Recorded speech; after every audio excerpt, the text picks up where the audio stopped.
Now, Assalamu alaikum friends, how are you? Now today we are going to learn the evolution of computer. First we know about what is the meaning of the evolution. The evolution means to gradually improvement of something. For example, if you see the cars, if you see the old cars, they were very hard material used. They are using the too much energy. They are totally high petrol consuming. But now gradually the day by days we are improving the cars, their luxuries. We are including the air conditions. We are improve the performance. We are reducing the noise and so many things we are going to improve. Now, so before we are going to learn the evolution of computer means the starting where the computer start from. Okay, now so starting with the topic.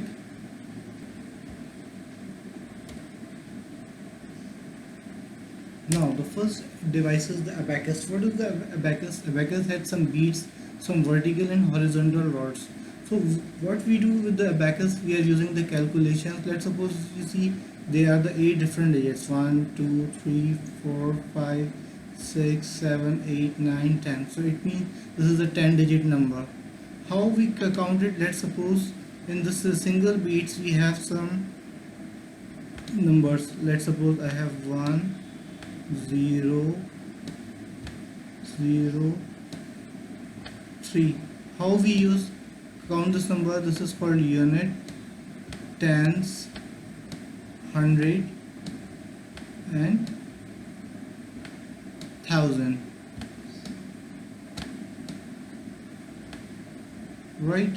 So same as we are using the numbers like this is, let's suppose this is a unit, this is a tens and hundred and so on. Okay, so we and how do we calculate? We move shifted one beats to the right to left, so count 1, 2, 3, 4, 5, 6, 7, 8 and so on. Now it is the first calculating device invented around 3500 BC in China and Egypt. Okay, 3500 BC means before Christ. Let's suppose today is 2020. So how do we use it? Like today is 2020. So if we add 2020 plus 3500, so that is equals to 5520 plus. It means it is very old. Means around 5500 years back it was invented in the China and the Egypt. It's a rectangular box frame and beats allowed to be used counting. So we are using with addition and subtraction. Okay, now the second is the name Al-Khwarizmi. He invented the number system. What is the meaning of the number system? Number system means, for example, now what is the modern number system?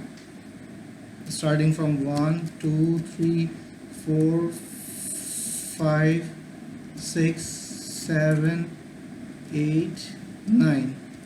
What will be after the 9? 10, then again 11, 12, right? 13, 14, 15, 16, 17, 18, 19 and again 20. If we check these two things, if you check this one, they are the 10 digits from 0 to 9, and after that these 0 to 9 again repeat in the next one. See, 0, 1, 2, 3, 4, 5, 6, 7, 8 and 9, and then again 0.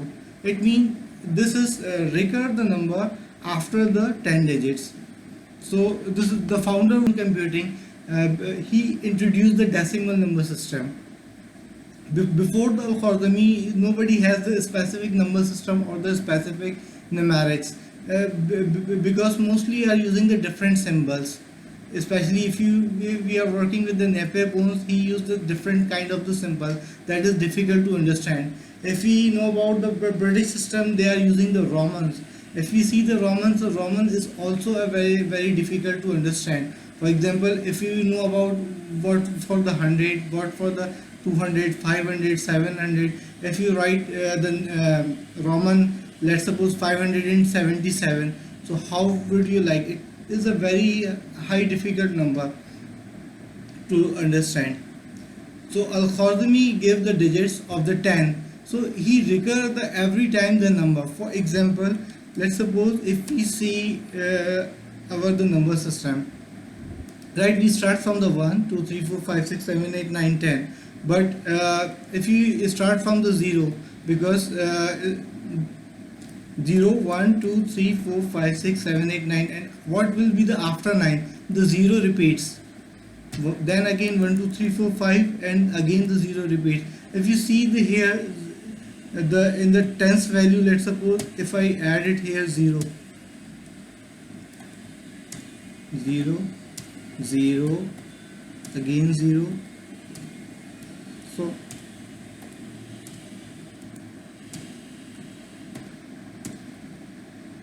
0, 1, and then 2, and 3, 4, 5, 6, 7, 8, 9. So it is the basically the modern mathematics is still using today. Okay, what he works, Hisab, algebra, you know about the basic algebra. So he is also called the father of algebra, and he also solved the geometrical equation using the algebra. The third is Blaise Pascal used the Pascaline machine. This is the modified form of the abacus, we can say, because in this machine we can also do the addition as well as multiplication. Okay, now the next is the Jacquard looms. The Jacquard looms is actually there are some patterns. If you see in the pictures, he made some kind of the different types of the patterns. So he can judge the different things, and we can say he stored some pattern, so he can use reuse again. In the modern, you see the ATM cards and the punch card are the modified form of the Jacquard looms. Okay, these are the patterns of the looms. Every pattern has different, so he can make the different things by using these patterns. So especially he also used in the textile as well. Third one is the Lady Ada, called the first programmer. She is using the first programming is called uh, Ada. Now then we have the Charles Babbage.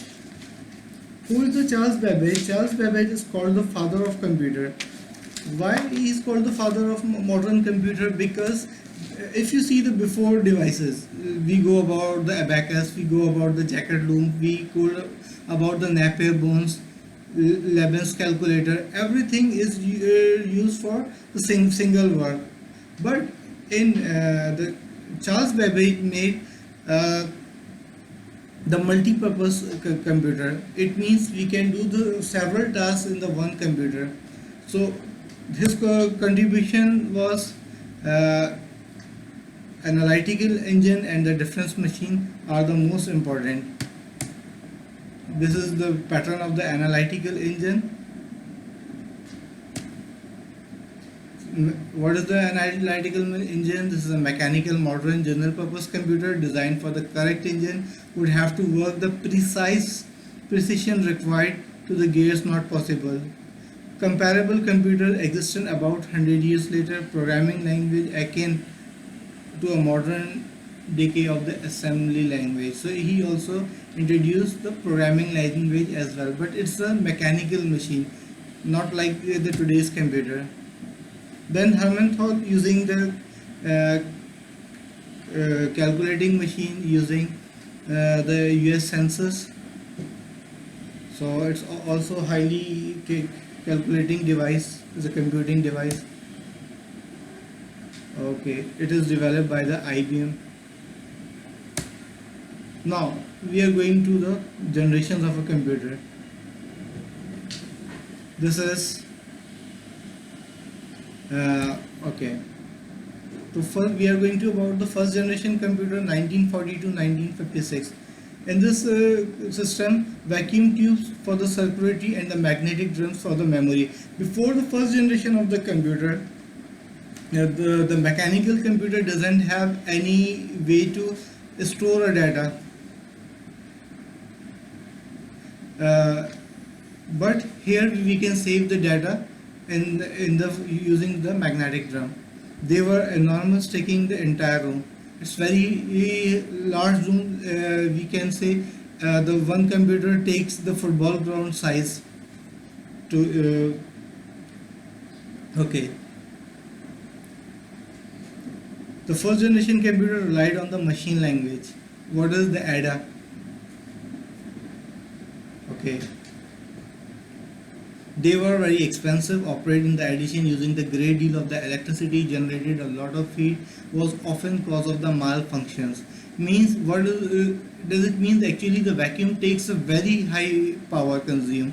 For example, if we have the monitors before, or the televisions, old television, they have the single vacuum tube and it consumed too much energy and the heat.